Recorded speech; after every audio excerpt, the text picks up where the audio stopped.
Oi pessoal, meu nome é Gabriel Fernandes Tolgiese e eu estou aqui para apresentar para vocês um pouco sobre Loy Fuller e as danças serpentinas.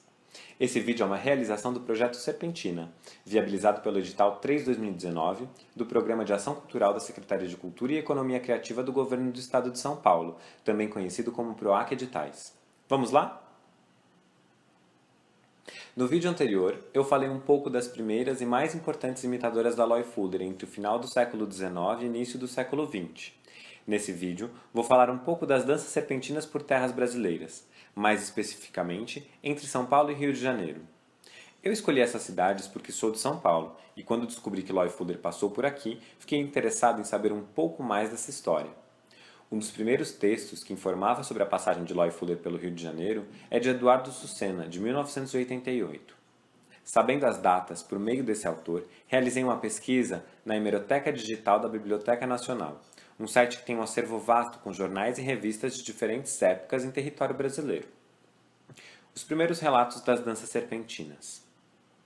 Antes das danças serpentinas, Loy Fuller era uma artista não tão reconhecida. Depois que ela estreia com suas danças serpentinas nos Estados Unidos, sua fama começa a ganhar outras proporções. Mas o grande impulso para a carreira de Fuller foi ela ter se apresentado no Teatro de Variedades Folies Bergère, em Paris, em 1892. Na época, Paris era vista como uma capital cultural que ditava as modas e costumes a serem consumidos por grande parte do mundo, inclusive pelas elites brasileiras. Já em 1892, foi possível encontrar uma notícia-carta de um correspondente em Paris do Jornal do Comércio, do Rio de Janeiro, que falava sobre a estreia de Fuller nas Folies Bergère. Uma das primeiras imitadoras que encontrei maiores informações dos jornais acessados pela Hemeroteca Digital era chamada de Émilie d'Armois. As notícias sobre essa imitadora de Fuller datam de 1894, e apesar de num primeiro momento as notícias apontarem como a verdadeira Loy Fuller, logo foi desfeita a mentira. No ano seguinte, em 1895, aconteceu uma polêmica muito grande com a imitadora Ida Fuller, em que é relatado nos jornais da época uma discussão por cartas que dizem e desdizem sobre ela ser ou não ser a verdadeira Loy Fuller, uma parente de Fuller ou uma imitadora autorizada, dado que não corresponde ao que encontrei nas pesquisas sobre o Fuller. Nos anos subsequentes, até 1904, foram variadas as formas de imitação das danças serpentinas que passaram por São Paulo e Rio de Janeiro, não tendo um destaque especial maiores polêmicas do período. Já o ano de 1904 é um ano que nos interessa relatar. Em 1904, a Loy Fuller veio a terras brasileiras, mais especificamente Rio de Janeiro, São Paulo, a cidade, e Santos, por intermédio de empresários que transitavam entre Brasil e Portugal, Guilherme e Faustino da Rosa. Ela veio como diretora de uma trupe, a Trupe Loy Fuller, que além dela, contava com um conjunto de diversos artistas. Entre esses artistas havia malabaristas, atores, cantores, palhaços, pianistas, variando entre números de pantomimas, operetas, números circenses e, claro, as danças serpentinas. As danças de Loy Fuller eram apresentadas em um momento específico do espetáculo de variedades, não sendo entre atos, como fez a imitadora Ida Fuller anos antes. Entre os títulos das danças apresentadas em passagens pelas cidades mencionadas, constam, conforme observado por Sucena, Dans l'espace, Chez le papillon, l'Aurore boréale, Radium, La nuit, La danse blanche, Le feu, Les lys, Le firmament e L'Archange. No Rio de Janeiro, a trupe de Loy Fuller ficou em cartaz no Teatro Lírico de 14 a 30 de maio de 1904, com uma pausa entre 17 e 22 de maio. A Loy Fuller mesmo se apresentou somente na última semana, de 23 a 30 de maio de 1904. Um dos motivos para a apresentação tardia de Fuller junto de sua trupe no Lírico ocorreu por conta de problemas com energia elétrica e a montagem de iluminação elétrica. O Teatro Lírico, que Fuller se apresentou no Rio de Janeiro, ganhou esse nome em 1890. Antes disso, esse teatro teve outros nomes, como Circo Olímpico, em 1857, Teatro Dom Pedro II, em 1871, Teatro Imperial Dom Pedro II, em 1875. De acordo com a página online Teatros do Centro Histórico do Rio de Janeiro, o teatro era grande, com capacidade de 2.500 lugares, e ficava na Rua da Guarda Velha, atualmente Rua 13 de Maio, no Rio de Janeiro. Após uma série de arrendamentos e vendas, o teatro foi demolido em 1934. Depois do Rio de Janeiro, Fuller e sua trupe dirigiram-se a São Paulo entre 31 de maio e 1º de junho, e lá em São Paulo se apresentaram do dia 2 ao dia 14 de junho de 1904, no Teatro Santana, com intervalo de apresentações nos dias 10 e 13 de junho. O Teatro Santana, em 1904, ficava na Rua da Boa Vista, no centro de São Paulo, e foi inaugurado em 1900. Em 1912, esse Teatro Santana foi demolido para a criação do viaduto que liga a Rua da Boa Vista ao pátio do colégio, no centro de São Paulo.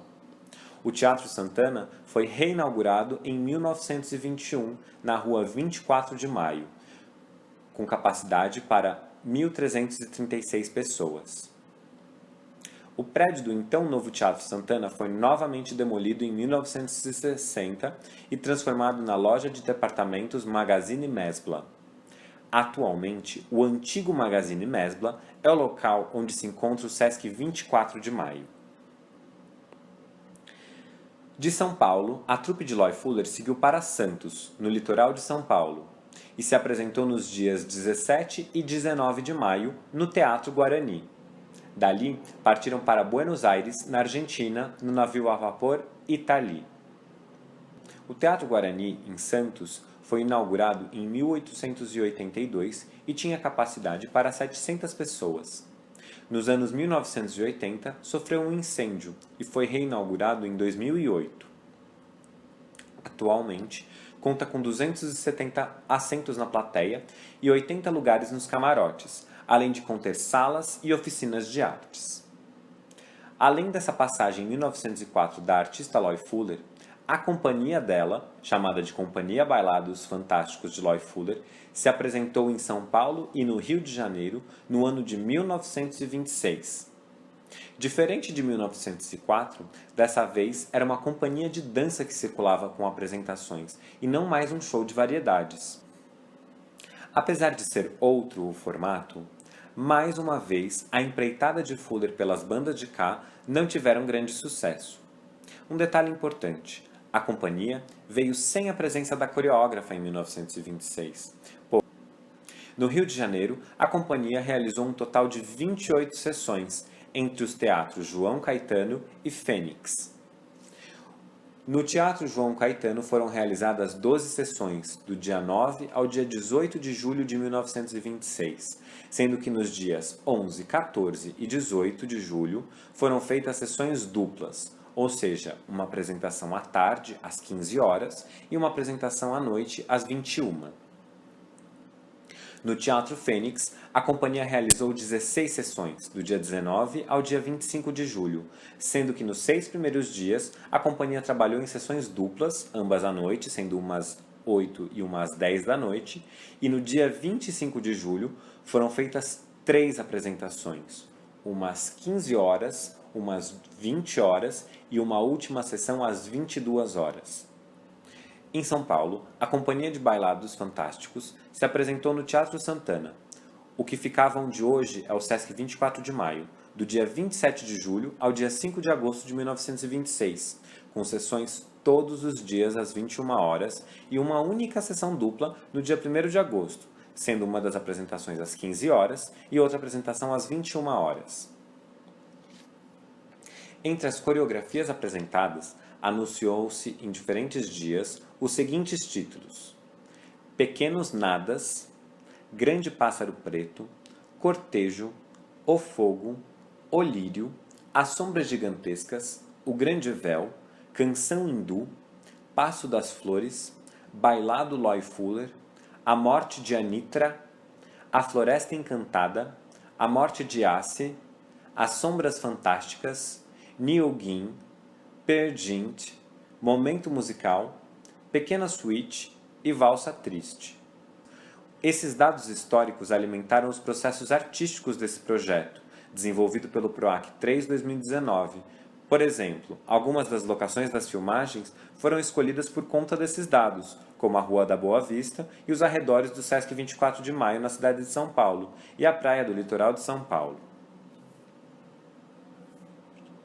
Bom, pessoal, essa foi a 5ª videoaula do Projeto Serpentina, realizada por meio do PROAC 3-2019, da Secretaria de Cultura e Economia Criativa do Governo do Estado de São Paulo.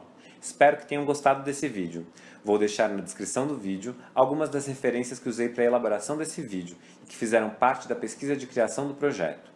Deixa seu like aqui e navega pelo nosso canal para ver algumas das videodanças que fizemos durante o projeto, reimaginando, reinventando e citando Loy Fuller e algumas de suas imitadoras. Até o próximo vídeo!